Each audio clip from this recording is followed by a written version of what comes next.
नमस्कार सगळ्यांना, स्वागत आहे परत एकदा सर्वांचं स्टडी विथ गुरु या आपल्या एज्युकेशनल यूट्यूब चॅनलवरती.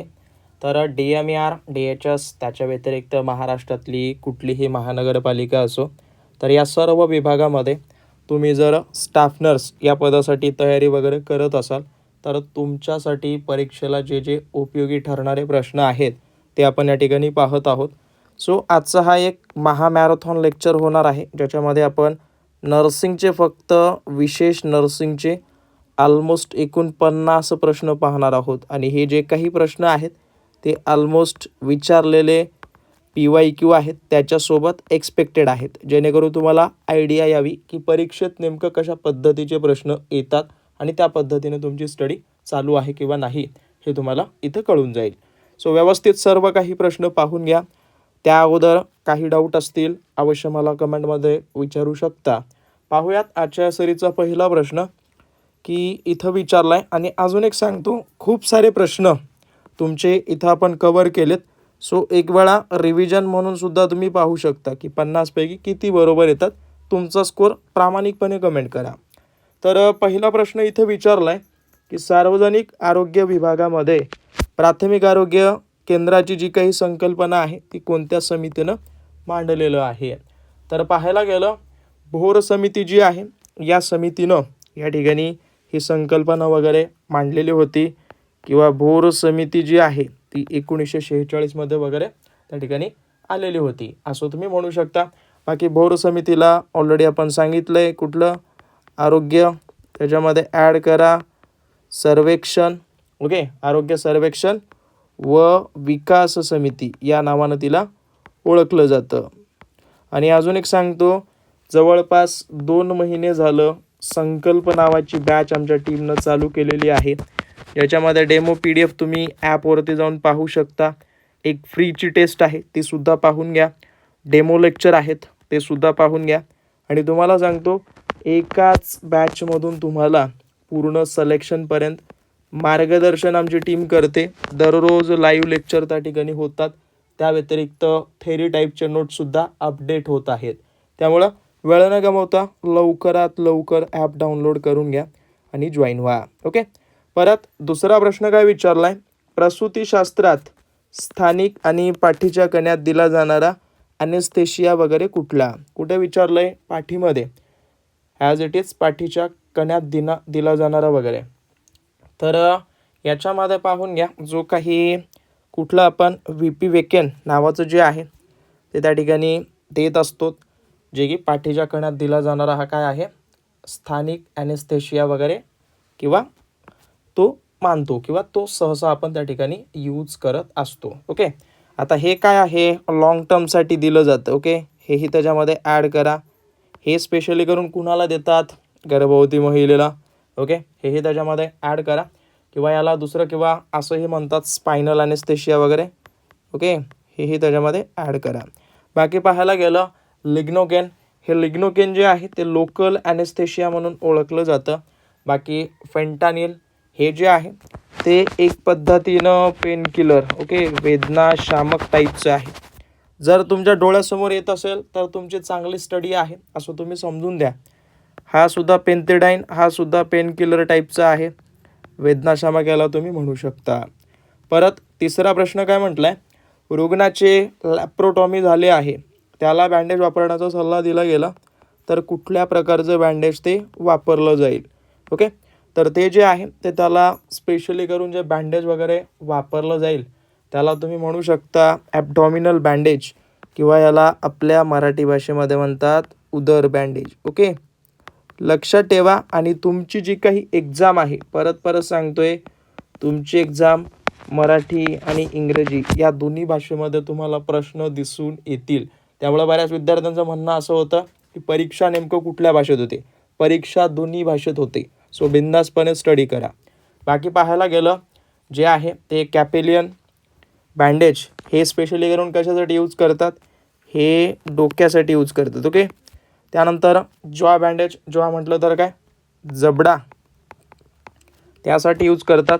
बाकी पेल्विक बँडेज जो आहे तो स्पेशली करून जो काही पेल्विक एरिया किंवा ज्याला आपण श्रोणी म्हणतो त्याच्यासाठी ते यूज केले जातात. परत किती काळापर्यंत बालकाला फक्त स्तनपान देण्याची शिफारस वगैरे केली जाते, तर पाहायला गेलं जवळपास 6 महिने त्याला निव्वळ आणि निव्वळ मातेचं दूध वगैरे रेकमेंड केलं जातं किंवा त्याच्या व्यतिरिक्त काहीही दुसरं दिलं जात नाही. ओके. बाकी आता नॉर्मली पूरक आहार त्याच्याशी 6 महिन्यानंतर वगैरे दिला जातो. त्याच्या व्यतिरिक्त याच स्तनपानाशी रिलेटेड वगैरे माहिती असेल, जवळपास हाच महिना 1 ऑगस्ट ओके पासून ते जवळपास 7 ऑगस्टपर्यंत हा जो काही वीक आहे तो आपण काय एक पद्धतीनं जागतिक कुठला स्तनपान सप्ताह म्हणून त्या ठिकाणी साजरा केला जातो किंवा पाळला वगैरे जातो. तर हाही पॉईंट त्याच्यामध्ये ॲड करा सगळ्यांनी. परत पोट तपासणी दरम्यान नर्सनं रुग्णाला खोल श्वास घ्यायला सांगितलं आणि पोटाच्या वरच्या उजव्या भागाला काय केलं, स्पर्श केला आणि स्पर्श केल्यावर त्या रुग्णाला काय झाल्या, वेदना झाल्या आणि श्वास घ्यायचं तो काय केलं, थांबवलं. तर तशा सिच्युएशन किंवा हे जे काही सिम्पटम्स आहेत ते कशाशी रिलेटेड आहेत, तर लक्षात ठेवा. ज्या वेळेला मर्फी साईन जी असतं ना, मर्फीची खून त्याला तुम्ही म्हणू शकता, किंवा ज्या वेळेला पित्ताशयाचा दाह होतो ना, त्या सिच्युएशनमध्ये ज्या वेळेला रुग्ण वगैरे श्वास घेत असताना नर्स जर समजा पोटाच्या उजव्यावरच्या भागावर जर एक पद्धतीनं स्पर्श केला आणि स्पर्श केल्यामुळं वेदना वगैरे झाल्यामुळे तो काय करतो, श्वास थांबवतो, त्यालाच काय म्हणतात, मर्फी साईन. मर्फी साईन कशामुळे होतो, तीव्र पित्ताशयाचा दाह वगैरे असेल तर. ओके. तर लक्षपूर्वक काळजीपूर्वक नोटडाऊन वगैरे करून घ्या. बाकी टर्नर साईन, ब्लमबर्ग साईन वगैरे हे जर पाहायला गेलं, ब्लूमबर्ग ना, याला पण रिबाउंड टेंडरनेस वगैरे म्हणतो. परत ग्रे टर्नर साईन हे Turner sign as it is Grey Turner sign. त्यासोबत अजून कलेन वगैरे आहेत, ते बरेच आहेत. ते सर्व काही लाईव्हमध्ये मी कवर केलेत. फक्त हे मॅरेथॉन आहे, नेमकं तुम्हाला कितपत येतात ते कळू द्या.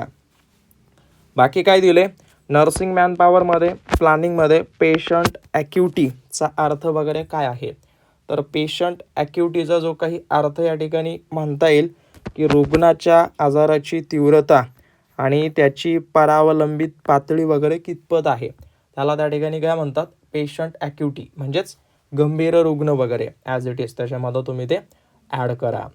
परत पुढं काय दिले याच्यामध्ये पाहून घ्या आणि मला कळवा की कोणती इन्व्हेंटरी सिस्टम स्टॉक आउट आणि ओव्हर स्टॉकिंग कमी करते. आता हे मॅनेजमेंटमध्ये आहे. ओके.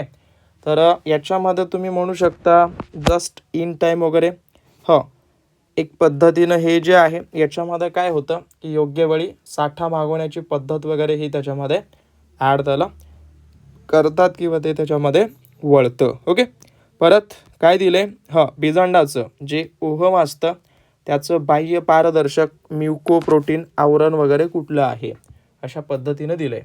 तर लक्षात ठेवा, सिंपल आहे.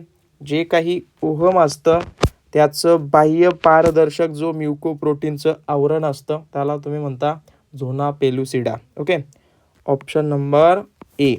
लक्षात ठेवा, बाकीचे जे काही ऑप्शन आहेत ते जर तुम्ही पाहिले नसतील किंवा त्याच्याबद्दल माहिती नसेल तर सगळ्यात सोपं सांगतो, जेवढं होईल तेवढं तुम्ही काय करा, त्या संदर्भात माहिती काढा. ओके. आणि विथ एक्सप्लेनेशन वगैरे दररोज लाईव्ह लेक्चर वगैरे जर तुम्हाला जॉईन करायचे असतील तर माझा हा नंबर आहे, या नंबरवरती तुम्ही मला कॉन्टॅक्ट करू शकता. ओके. व्हॉट्सअप करा तुम्ही मला, त्या संदर्भात सर्व काही इन्फॉर्मेशन तुम्हाला मी प्रोव्हाइड वगैरे करून देईन. बाकी पुढं काय दिले याच्यामध्ये पाहून घ्या. ट्रान्सप्लांट अँटीजन म्हणजेच अवयव प्रत्यारोपण पिंड कोणत्या गुणसूत्रावर आधारित वगैरे असतात, किंवा तुम्ही काय म्हणता HLA प्रणाली वगैरे कधी कधी म्हणता बघा. ओके. जे काही HLA जी प्रणाली आहे, ओके, तिलाच तुम्ही आपल्या मराठी भाषेमध्ये ट्रान्सप्लांट अँटीजन्स वगैरे म्हणतात. तर हे स्पेशली करून कशावर आधारित असते, तर ते 6व्या गुणसूत्रावर त्या ठिकाणी आधारित असते. ओके.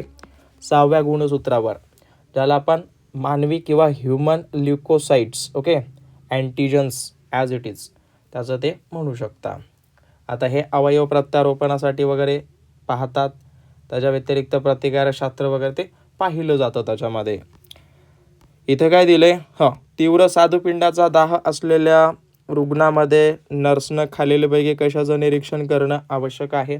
तर ज्याला कोणाला स्वादुपिंडाचा दाह असेल तर त्याच्यामध्ये काय एक पद्धतीनं हायपोकॅल्सेमियाचं लक्षण दिसून येतं. हायपोकॅल्सेमिया म्हणजेच काय, जे काही त्याचं ब्लड आहे रक्तातलं काय एक पद्धतीनं कॅल्शियम, कॅल्शियम काय होतं, कमी होतं, प्रमाणापेक्षा कमी होणं, त्यालाच तुम्ही हायपोकॅल्सेमिया म्हणता. आणि हे कशामध्ये दिसून येतं, ज्याला कोणाला स्वादुपिंडाचा तीव्र दाह वगैरे असेल त्यावेळेला. तीव्र स्वादुपिंडाचा दाह याचं रिलेशन कशाशी लावा, कॅल्शियमची कमी. आणि परत सांगतोय, इथंपर्यंत आला असाल, सबस्क्राईब वगैरे केलं नसेल करून घ्या. आता याच्यामध्ये मी डेमो PDF वगैरे ॲड केली असती, पण बऱ्याच जणांनी बॅच जॉईन केली आहे, सो वेळ बराच जातोय. त्यामुळं ज्यांना कोणाला ॲक्च्युअलमध्ये सिलेक्शन मिळवायचं असेल, पूर्ण महाराष्ट्रामध्ये तशी बॅच कुणी दिलेली नाही आहे आणि देणारसुद्धा नाही आहे. सो या नंबरवरती कॉन्टॅक्ट करून द्या. परत ट्रॅक्योस्टॅमी ट्यूब किती दिवसांनी बदलली पाहिजे, तर पाहायला गेलं ट्रॅक्योस्टॅमी ट्यूब ऑलमोस्ट 1 ते 2 आठवड्यामध्ये ती चेंज वगैरे केली जाते. हे नॉर्मल आहे. 14 दिवसामध्ये वगैरे, सहसा तरी लवकरात लवकर चेंज करणं आवश्यक असतं.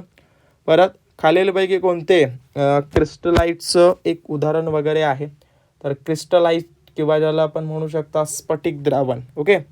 स्फटिक द्रावण जे की ते रिंगर लॅक्टेक जे आहे ते क्रिस्टलाइट याच्यामध्ये ते वळतं. RL तेच क्रिस्टलाइट वगैरे त्याच्यामध्ये वळतं, किंवा त्याला तुम्ही म्हणू शकता जे काही त्याच्या व्यतिरिक्त as it is normal saline जे असतं, सामान्य सलाईन, तेही त्याच्यामध्ये तुम्ही त्याला ॲड करा. बाकी रिंगर लॅक्टेक हेही त्याच्यामध्ये येतं. त्यासोबत अजून डेक्स्ट्रोज जे असतं बघा, डेक्स्ट्रोज, तेही त्याच्यामध्ये ॲड तुम्ही करू शकता. आलं का लक्षात? सिम्पल आहे. परत खालीलपैकी कोणते उच्च ऑक्सिजन वितरण साधन आहे. आता बघा, सहसा तरी पाहायला गेलं तर ऑक्सिजन तुम्ही जे आहे ते कितपत प्रमाणात वगैरे घेता, ते तुमच्या शरीरातून ते ऑक्सिजन वगैरे देण्यासाठी विचारलं आहे.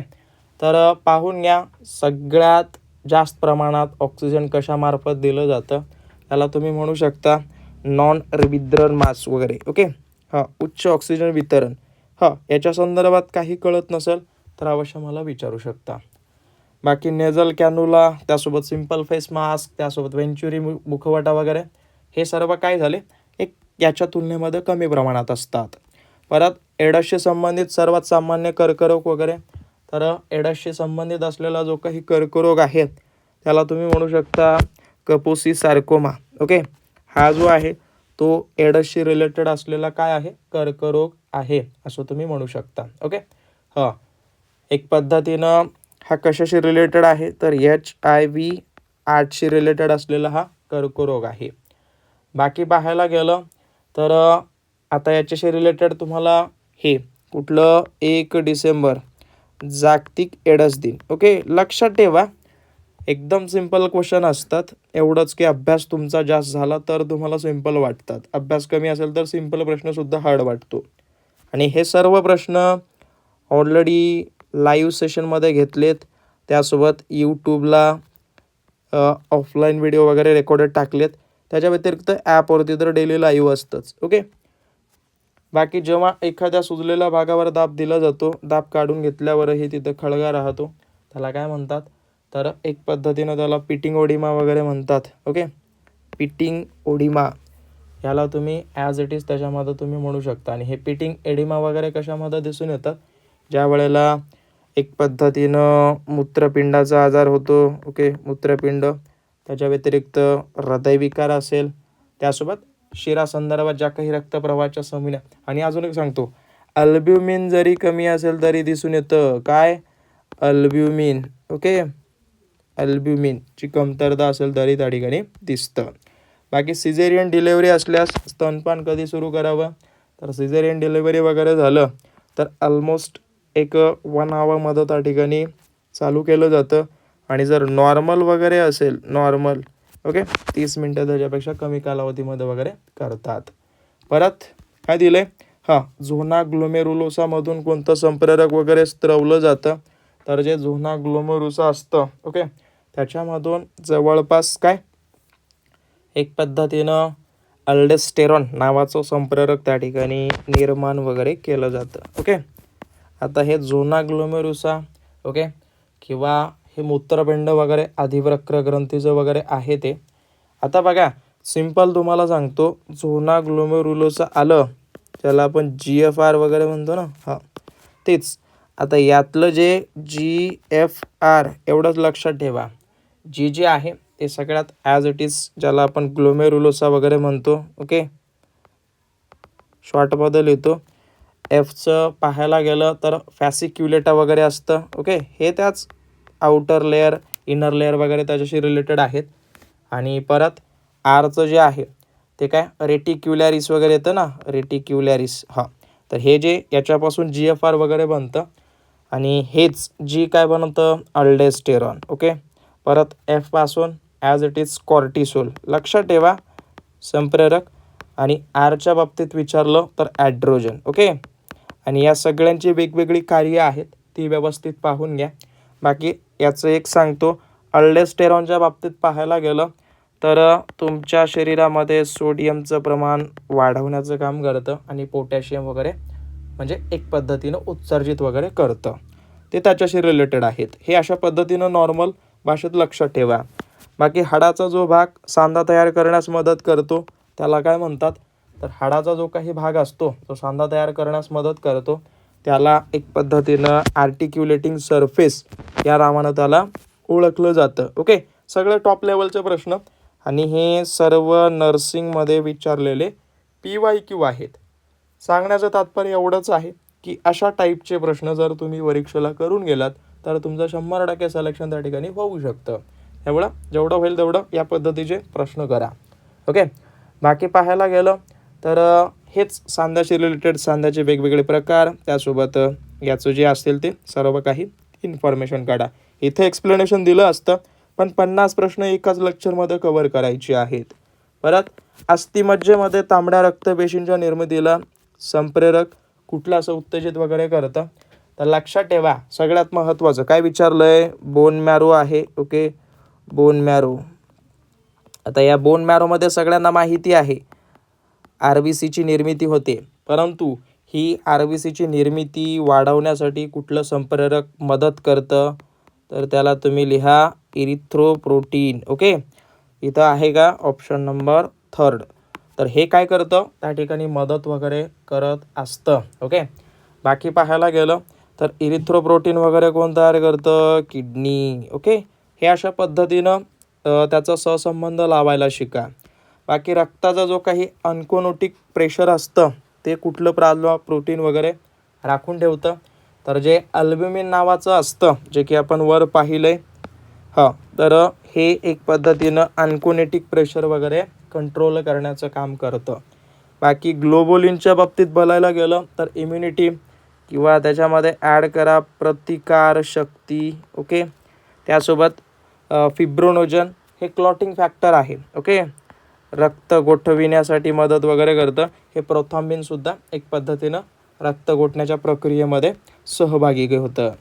परत प्रायोगिक मानसशास्त्राची सुरुवात सर्वप्रथम कोणत्या देशात झाली, तर प्रायोगिक मानसशास्त्राची जी काही सुरुवात आहे ती सगळ्यात पहिल्यांदा कुठं झाली, जर्मनीमध्ये.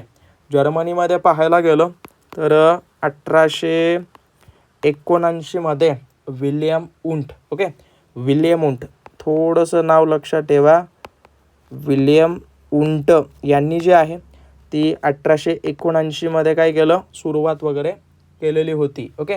जर आता ठिकाण वगैरे तर जर्मनी लक्षात ठेवा. जर अजून लक्षात ठेवायचं असेल तर त्याच्यामध्ये लाइपझिग नावाचं एक ठिकाण आहे ओके, या ठिकाणी सुरुवात वगैरे केली पहिली मानसशास्त्र प्रयोगशाळा. परत क्लार्कचा नियम कशासाठी वापरला जातो, क्लार्कचा जो काही नियम आहे तो स्पेशली करून बालकांच्या औषधाच्या मात्रतेसाठी त्या ठिकाणी यूज केला जातो, की नेमकं कुठल्या वयाच्या बाळाला कुठलं औषध त्या ठिकाणी दिलं जातं अशा पद्धतीनं. परत पुढं काय दिलं आहे याच्यामध्ये 1 ते 6 वर्ष वयोगटातील मुलांना व्हिटॅमिन Aची पूरक मात्रा दर कसं दिलं जातं किंवा किती अंतरानं वगैरे दिलं जातं. तर जे व्हिटॅमिन ए आहे सप्लिमेंट वगैरे ॲज इट इज तर ते दर 6 महिन्याचं अंतर वगैरे राखून त्या ठिकाणी दिलं जातं. जे काही लसीकरणाचं वेळापत्रक आहे त्याच्यामध्ये. परत पुढं काय दिलं आहे आणि अजून एक सांगतो, ॲज इट इज तुमचे ऑलमोस्ट 50 पैकी 50 पैकी सहसा तरी पाहायला गेलं तर 30 ते 35 जरी बरोबर आले तर छान प्रकारे स्टडी चालू आहे आणि तुमचं जे आहे ते जे स्टडी करताय ते छान करताय.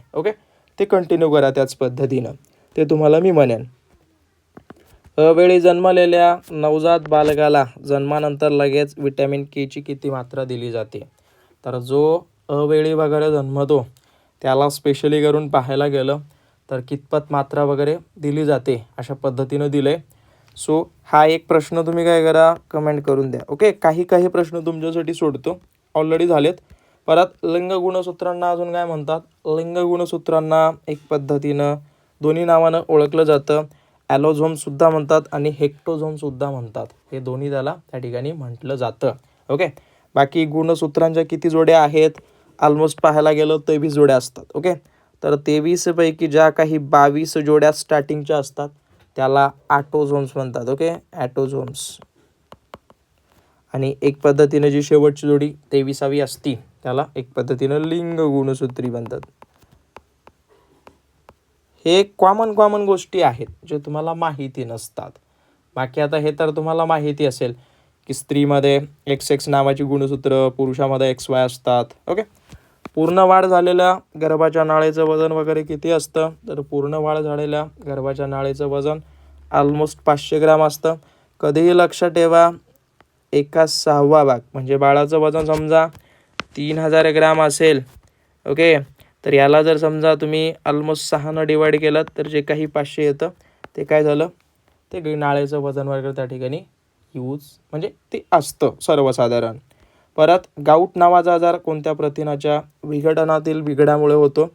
गाऊट नावाचा जो काही आजार आहे तो स्पेशली करून कुठल्या अशा विघटनाच्या बिघाडामुळे होतो. जर समजा रक्तामध्ये किंवा एक पद्धतीनं युरिक किंवा प्युरिनचं जर व्यवस्थित विघटन वगैरे होत नसेल तर त्याच्यामुळं काय होतं, एक पद्धतीनं युरिक आम्ल वाढतं. आणि याच युरिक आम्ल वाढल्यामुळं काय होतं, एक पद्धतीनं गाऊट नावाचा आजार वगैरे त्या ठिकाणी दिसून येतं. गाऊट म्हणजे सिंपल भाषेत सांगायला गेलं तर जे काही सांधे असतात, हाडांचे सांधे, त्याच्यामध्ये हेच युरिक ॲसिड वगैरे थांबतं, जमा होतं. आणि हेच जमा झाल्यामुळं काय होतं, त्याच सांध्यांच्या ठिकाणी वेदना मोठ्या प्रमाणात होतात अथवा तिथं काय येतात, सूज वगैरे येत असतात. तर हे याच्याशी रिलेटेड लक्षात ठेवा. प्युरिन वगैरे प्युरिन किंवा एक पद्धतीनं गाऊट कशामुळे वगैरे होतो तर हाही त्याच्यामध्ये तुम्ही ॲड करू शकता. हायपर युरिसेमिया वगैरे त्याला म्हणतात. परत याच्यामध्ये काय दिलं आहे, एक पद्धतीनं पेल्विक मध्ये हाडांची संख्या वगैरे किती असते. माझ्या मते हावाला प्रश्न झालेला असावा असं मला वाटतं. एक पद्धतीनं पेल्विकमध्ये काय, पेल्विक हाडे, श्रोणी हाडे ऑलमोस्ट 2 असतात ना. बाकी याच्यामध्ये प्रत्येक हिपमध्ये ॲज इट इज 2 हाडे असतात आणि एका हाडामध्ये ऑलमोस्ट पाहायला गेलं तर इलियम असतो, त्याच्या व्यतिरिक्त इशियम असतो. इशियम आणि अजून एक कुठला प्युबिस नावाचा, हे 3 हाडं असतात. तर लक्षात ठेवा. परत एक जन्मजात हृदयदोष ज्यामध्ये काय होतं, पायांमधील रक्तदाब उजव्या हाताच्या रक्तदाबापेक्षा काय असतो, खूपच कमी असतो. तर याच्यामध्ये पाहायला गेलं तर महाधमनीचं जे संकुचन वगैरे असतं किंवा ज्याला तुम्ही म्हणू शकता कोऑर्टेशन ऑफ ॲओर्टा वगैरे. याच्यामुळं जे आहे ते हाताचा रक्तदाब काय असतो, जास्त असतो आणि पायामध्ये जे प्रेशर असतं ते कमी असतं. आणि याच्यामध्ये नेमकं का होतो, तर अशा सिच्युएशनमध्ये जी काही फेमोरल नावाची ॲज इट इज नाडी असते, नाडी ती काय होते, कमजोर असते. त्याच्यामुळे हे त्या ठिकाणी दिसून येतं. हे सिंपल आहे. बाकी पोटाच्या बाजूला निळे डाग किंवा जखमा दिसण्याला काय म्हणतात, तर त्याला तुम्ही ग्रे टर्नरची खून वगैरे म्हणतो. ग्रे टर्नरची खून याच्यामध्येच स्पेशली करून पोटाच्या बाजूला निळे डाग किंवा जखमा वगैरे त्या ठिकाणी दिसून येतात. ओके, ज्या वेळेला नाभीभोवती, ओके, नाभीभोवती ज्या वेळेला नाभीभोवती डाग वगैरे दिसतात, निळसर डाग, निळसर डाग, तिला काय म्हणतात? कुलनच चिन्ह, हेगरचं चिन्ह वगैरे, ते तर तुम्हाला सहसा तरी माहिती असावं. ओके, हेगरचं चिन्ह कशाशी रिलेटेड आहे? सर्विक्सशी आहे ना. बाकी केअरचं चिन्ह वगैरे हे मला कळून द्या, केअरचं वगैरे. परत कोणती धमनी पायाच्या वरचा भाग आणि गुडघ्याच्या सांध्यातील स्नायूंना रक्तपुरवठा वगैरे करते? तर popliteal artery. Okay, as it is कुठं आहे? ही वाली जी आर्टरी आहे ती स्पेशली करून काय गुडघ्याच्या मागील भागातील प्रमुख धमनी वगैरे आहे. परत मृत गर्भाच्या किंवा एक पद्धतीनं मोठ्या रक्तवाहिन्यामध्ये वायू असण्याच्या साईनला वगैरे काय म्हणतात? ओके, ज्या वेळेला साईन वगैरे असतं. ओके, छोटे छोटे छोटे छोटे पॉईंट तुमच्यासाठी सोडत जाईन. हा वाला एक कमेंट करून द्या. ओके, किती 2 प्रश्न झाले ना. हां, तुमच्यासाठी कमेंट करायला सोडतो, म्हणजे तुमची जशी उत्तरं मला मिळत जातील तसे भागसुद्धा वाढून मिळत जातील. ओके, परत थायरॉईड संप्रेरकाच्या निर्मितीसाठी खालीलपैकी कुठलं ॲमिनो ॲसिड वगैरे वापरलं जातं? अशा पद्धतीनं दिले. तर एक पद्धतीनं त्याला तुम्ही म्हणू शकता टायरोसिन नावाचं जे असतं त्याची आवश्यकता त्याला त्या ठिकाणी असतं. ओके, हां, लक्षात ठेवा, थायरॉईड संप्रेरक, थायरॉईडची 2 संप्रेरके आहेत. ती कुठली कुठली आहेत?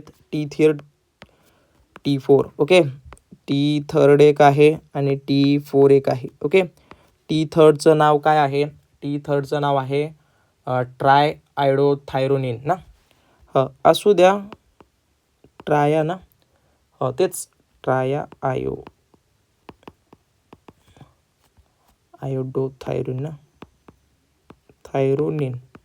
ओके, आणि जे T4चं नाव वगैरे आहे त्याला तुम्ही थायरॉक्सिन म्हणता. आलं का लक्षात? बाकी हे दोन्ही बनवण्यासाठी एक पद्धतीनं याची आवश्यकता त्या ठिकाणी असते. परत मानवाला कोणत्या दृष्टीदोषामुळं कायमस्वरूपी आंधळेपणा वगैरे येऊ शकतो? तर जो काही काचबिंदू असतो, ओके, ग्लुकोमा, याच्यामुळं काय परमनंट त्याला दृष्टीदोष वगैरे त्या ठिकाणी दिसून येतं. ओके, बाकी जे कलर ब्लाइंडनेस आहे ते सर्जरी वगैरे करून आपल्याला सुधारता येतं. बाकी प्रेस बायोपिया वगैरे, प्रेस बायोपिया म्हणजे काय रे? एक पद्धतीनं जसं जसं वय वाढत जातं, ओके, म्हणजेच वयानुसार काय होतं? जवळचं कमी दिसतं, जवळचं कमी दिसणं.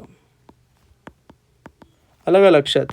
मोतीबिंदू तर माहिती असेल, रंग ॲज इट इज तेच मोतीबिंदू वगैरे. हां, परत रक्तातील डॅशचं प्रमाण वाढल्यानं मायोकार्डियल इन्फेक्शन MI विकार होतो. तर ज्या वेळेला कोलेस्ट्रॉलचं प्रमाण वगैरे वाढतं त्यावेळेला मायोकार्डियल इन्फेक्शन होण्याचा धोका वाढतो. बाकी आता याच्यामध्ये LDL खराब कोलेस्ट्रॉल असतं, HDL वगैरे ते आहे त्याच्याशी रिलेटेड. मद्यपानामुळे कशाचा अभाव वगैरे होतो? तर मद्यपानामुळे almost thiamine, okay, thiamine as it is कधी कधी नियासिन वगैरे म्हणतात, पण जास्त करून थायमिन होतं. ओके, B1 जीवनसत्व.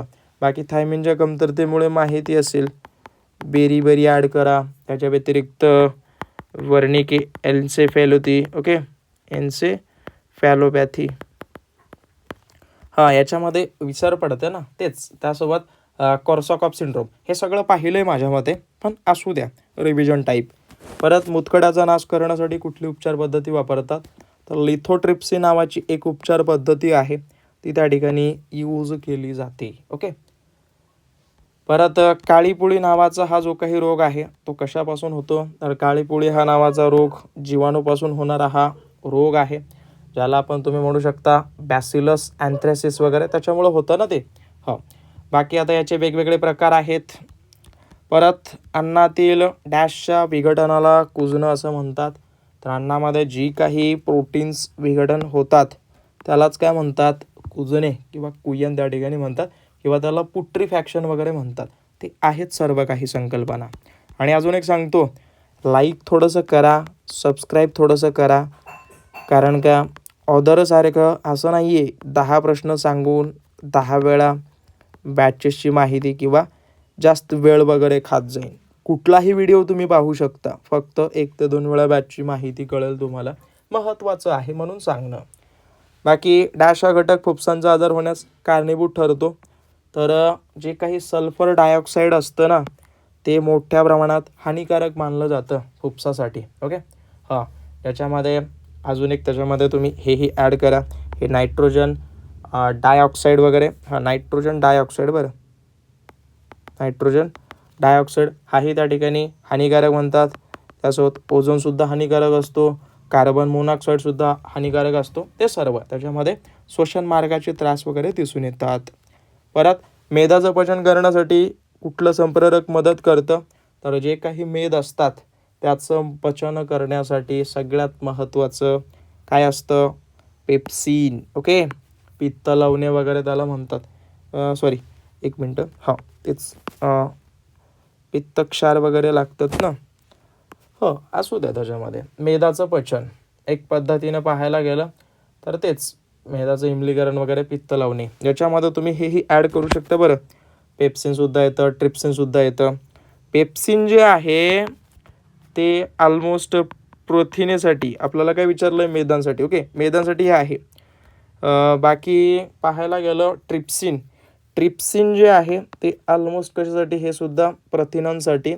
आणि HCl हे तुमच्या जठरामधलं ॲसिड आहे ना, ते त्याच्यामध्ये ॲड करा. परत गर्भधारणेद्वारे किंवा गर्भधारणेदरम्यान प्लासेंटा जी आहे ती प्रसूतीपूर्वीच गर्भाशयाच्या भिंतीपासून काय होते? अचानकपणे वेगळी होते. तेव्हा तिला काय म्हणतात? तर तिला एक पद्धतीनं अरबीपिओ प्लासेंटा म्हणतात, ज्याच्यामध्ये डिलेव्हरीच्या अगोदरच ती प्लासेंटा वगैरे काय होते? वेगळी त्या ठिकाणी होते. ओके. हो, बाकी आता हे सर्व काही मी एक्सप्लेन केलं आहे, एक वेळा चेकआउट करून घ्या.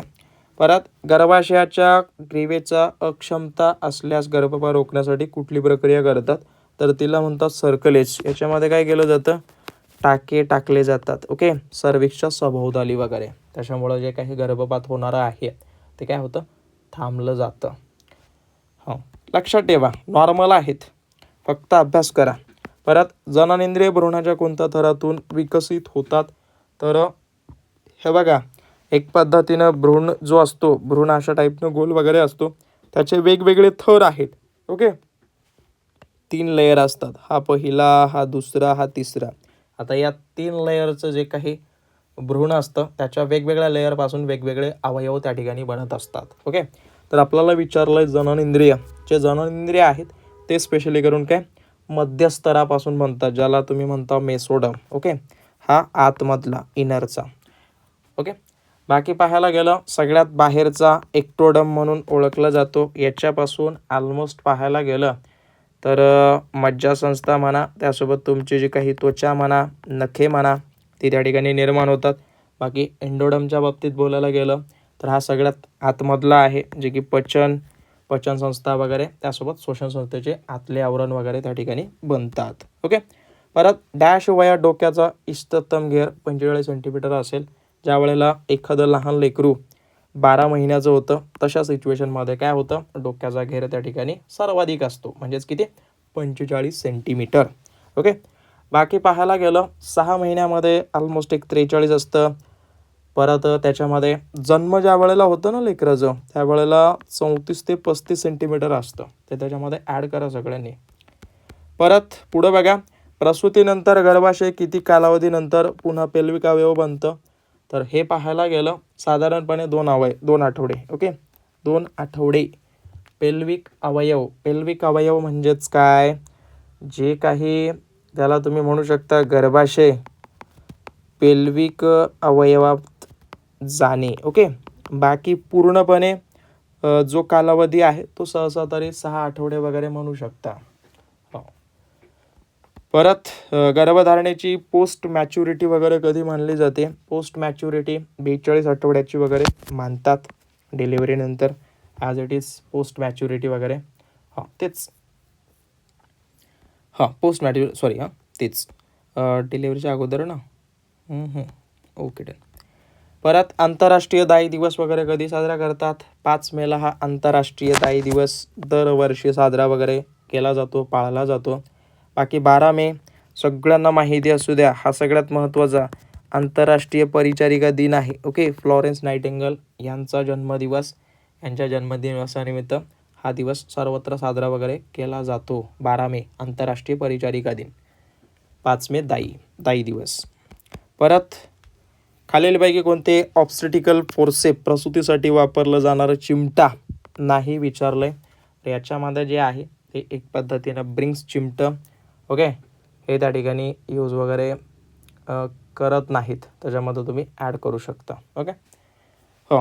बाकी किंवा याच्या संदर्भात काही डाऊट असेल थोडंसं मला कळून द्या, कारण इथे अजून एक ऑप्शन असायला हवा होता. बाकी शेवटची 1-2 प्रश्न आहेत, सगळ्यात सोपे प्रश्न सोडलेले आहेत. कमेंट करून द्या. ऑलमोस्ट 5 प्रश्न कमेंटसाठी सोडलीत. ज्यांनी कोणी कमेंट केली नसेल लवकरात लवकर करा. आणि अजून एक सांगतोय, संकल्प नावाची बॅच आहे. परत सांगतोय, सिलेक्शन मिळून देईल तुम्हाला, काळजी नका घेऊ. जेवढं होईल तेवढं आमच्याकडून एक ऑलमोस्ट तरी जेवढं आवश्यक असेल ते स्टडी मटेरियल, आवश्यक असलेलं माहिती सर्व तुम्हाला आम्ही त्या ठिकाणी स्टडी मटेरियल प्रोव्हाइड करत आहोत. ओके जेवढं होईल तेवढं लवकरात लवकर जॉईन करा. आजची ही जी काही सिरीज आपण पाहिली ते सर्व प्रश्न त्याच बॅचमधले आहेत. तसं तर यूट्यूबला घेतलेत, पण तुम्हाला माहिती असू द्या की या लेवलचे प्रश्न तुम्हाला परीक्षेत त्या ठिकाणी दिसतात. बाकी काही डाऊट असतील अवश्य मला कळून द्या. सबस्क्राईब वगैरे केलं नसेल, सगळ्यात महत्त्वाचं काम आहे सबस्क्राईब करणं, ते अवश्य करून घ्या. बाकी तुम्हाला भेटेन पुढच्या भागामध्ये. धन्यवाद.